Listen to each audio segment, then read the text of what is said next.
Yesterday, Mattis did something absolutely amazing and the media isn't reporting it.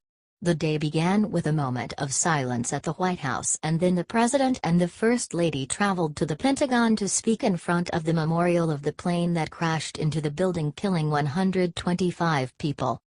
As Mattis took to the stage, he said something amazing to our president. Check it out in the video below. The stage was right in front of where the plane flew into the building, and the Pentagon unfurled an American flag over the crash site for his speeches. Mattis gave remarks commemorating the 3,000 lives that were lost that morning and then critiqued the temporizing of the fight against radical Islam. It was a shot at the Obama administration. We Americans are not made of cotton candy. We are not seaweed drifting in the current, we are not intimidated by our enemies. Mattis then paused and said something amazing to our president. Mr. President, your military does not scare. What an amazing speech. Mattis then continued. Our nation's troops today are worthy successors of our Revolutionary Army at Valley Forge, worthy successors of our valiant sailors at Midway and our Marines at bloody Iwo Jima, men and women of your armed forces, America, having signed a blank check to the protection of the American people and to the defense of our Constitution, a check payable with their very lives. Your military stands ready and confident to defend this country, this experiment in democracy. God bless our troops. Share this everywhere if you are thankful to God that we have real leadership back in this country in the form of Mattis. He will make this country strong again.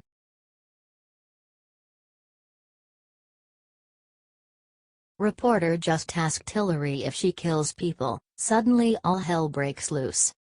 This video is going viral everywhere. Conservative journalist Laura Loomer asked Hillary Clinton a question that everyone has been wanting to know. She asked, "What happened to Seth Rich?" Watch the video below. "Hi, it's so great to see you. Thanks for having me," said Loomer. "So the American people would really like to know what happened to your 33,000 emails?"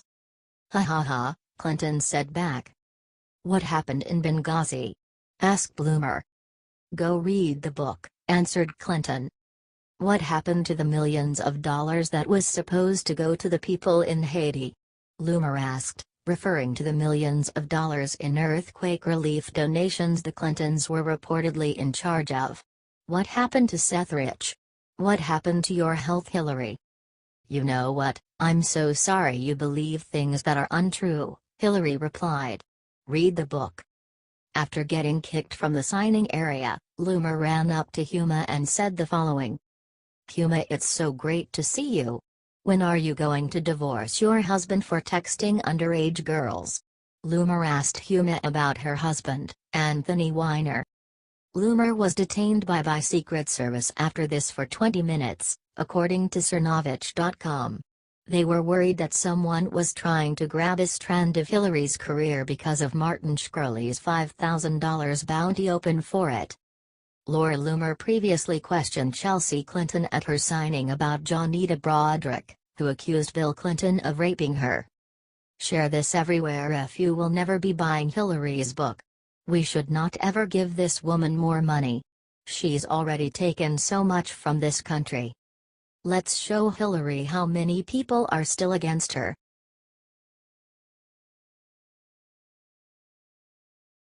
After betraying him on healthcare vote, this Virginia Republican gave Trump the gift of a lifetime. Democrats say that incumbent Barbara Comstock, RV, can be defeated in 2018 because her district failed to carry President Trump by nearly 10%. Democratic strategists said her vote against an Obamacare repeal in the spring was a sign that she was distancing herself from DJT. All these rumors came to an end when Comstock, along with Congressman Peter King, RNY, Immigration and Border Security Subcommittee Chairman Raul Labrador, Republican Idaho, and House Judiciary Committee Chairman Bob Goodlatte, Republican Virginia, introduced the Criminal Alien Gang Removal Act. President Trump referred to the gangs like MS-13 in a speech to law enforcement in late July, saying we can eliminate MS-13 and root out the criminal cartels from our country. Trump specifically highlighted the importance of deportations curtail gang violence. We're getting them out anyway, but we'd like to get them out a lot faster. Congresswoman Comstock is aiming to resolve that. Back in June, she backed Trump's call for funding for police agencies combating gangs by introducing the Project Safe Neighborhoods Grant Program Authorization Act. The measure provides funding to anti-gang task forces. Now Comstock is supporting Trump's call to secure faster deportation authority for illegal immigrants with gang ties. The Criminal Alien Gang Member Removal Act ensures that illegal gang members are detained and deported if they are known criminal gang members participating in illegal activity. To prevent deported gang members from coming back, the bill ensures they are not eligible for immigration benefits, such as asylum, special immigrant juvenile status, and temporary protected status. It remains to be seen whether Trump will endorse Comstock in her re-election bid, but given Trump's unpopularity in the district, she may not want it. Comstock has a Trump score of 95.3. The score, showcased on the website 538, is based on the how often congressional members vote in favor of Trump's agenda versus how often don't and other metrics. President Trump's speech regarding MS-13 drew controversy because of what many called an endorsement for police brutality when Trump said maybe officers shouldn't protect their head when they are put in the back of police cars. Gang violence has continued to plague parts of the country, and illegal immigration has contributed to the rise of MS-13 presence in America. The El Salvadorian gang has been responsible for a number of deaths already this year, including the death of a teen in New York. Peter King, RNY, is a sponsor of Comstock's crime bill, said we cannot tolerate innocent people in our communities being slaughtered, butchered and intimidated by these criminals. Regarding the legislation's goals,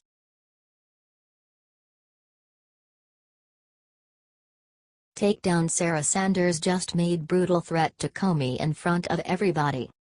Today seemed like a normal enough day at the White House press briefing. Everything started off just fine until one pesky New York Times reporter decided to ask if Trump felt bad about firing Comey yet. Bad move. That's when Press Secretary Sarah Sanders Huckabee jumped into action with her own brutal threat against James Comey. In front of the press corps, the American people, and God, Sarah Sanders asked the Department of Justice to prosecute James Comey for breaking the law. But Sarah did not stop there. She talked about how Comey made the decision to exonerate Hillary Clinton even before interviewing key witnesses, including Clinton herself. Comey also admitted to Congress that he was busy leaking documents to the press to set up a special prosecutor weeks before he was fired. She even went straight for the throat of the NY Times reporter, reminding them that their outlet was the one busy leaking government documents to pursue Comey's agenda.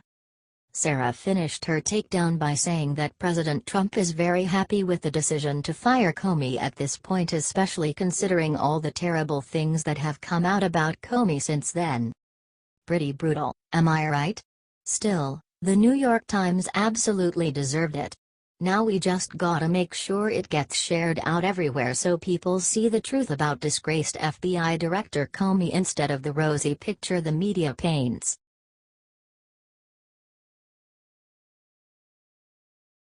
Jail time. Comey gets terrible news after lying to Congress. It's happening. The outlook for James Comey wasn't looking good before, but it might get a lot worse if one GOP senator gets his way. During a press briefing earlier this week, Sarah Huckabee Sanders revealed that Comey had lied during interviews about the Clinton investigation. Since Director Comey's firing, we've learned new information about his conduct that only provided further justification for that firing, Sanders stated, including giving false testimony, leaking privileged information to journalists. He went outside of the chain of command and politicized an investigation into a presidential candidate. Now, Senator Ron Johnson is demanding that transcripts of the interviews conducted between the Office of Special Counsel and Comey's staffers be released. The committee has conducted oversight of the FBI's investigation into Secretary Clinton's use of a private email system. The information in OSC's possession could further explain the scope, course, and nature of the FBI's investigation, Johnson explained. He goes on to explain that the transcripts may shed light on what really happened before Comey decided Clinton would not be charged. If these transcripts are released, and they confirm that Comey lied, he may soon find himself on the other end of the law. No longer choosing who goes to jail, he may be there himself. Share if you support Johnson's efforts to reveal the truth. It could finally end Comey's lies for good.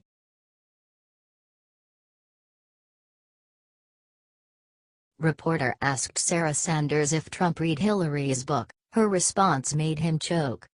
Sarah Huckabee Sanders stands up to journalists almost every single day. Today, she was asked if Trump would read Hillary's new book. Her response is amazing. I think it's sad that after Hillary Clinton ran one of the most negative campaigns in history and lost, the last chapter of her public life is going to be defined by propping up book sales with false and reckless attacks, Sanders said. Sanders then put the nail in Hillary's coffin and said the following. I would think that he's pretty well versed on what happened, and I think it's pretty clear to all of America, Sanders said. Hillary's book is currently #1 on the Amazon bestsellers list, according to Hollywood Reporter. I guess a bunch of liberals needed to find out what happened last year. Help Sarah Sanders share this video everywhere to make fun of the loser that is Hillary Clinton. Comment this is what happened below, Patriots.